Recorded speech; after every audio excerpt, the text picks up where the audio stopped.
नमस्ते, जय श्री कृष्ण, राधे राधे। भोले बाबा का भजन बहुत सुंदर है, पूरा सुनना, सब्सक्राइब भी कर देना, शेयर भी कर देना। आप लोग को गीत सुनाती हूँ।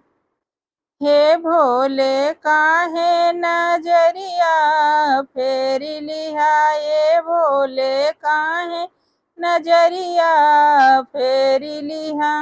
सबके ते दिहला भोले महला दू महला, सबके तो दिहला भोले महला दू महला। है भोले हम का झोपड़िए मंजूर है, हे भोले हम का झोपड़िए मंजूर है।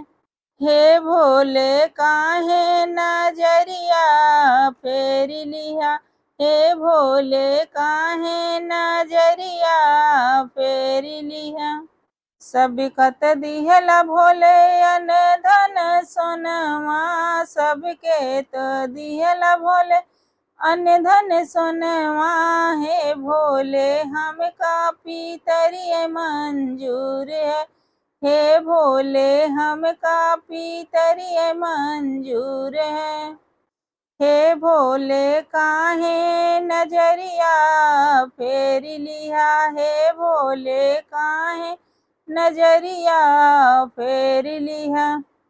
सबके ते दिहला भोले एडे बेडे सोफवा, सबके ते दिहला भोले एडे बेडे सोफवा।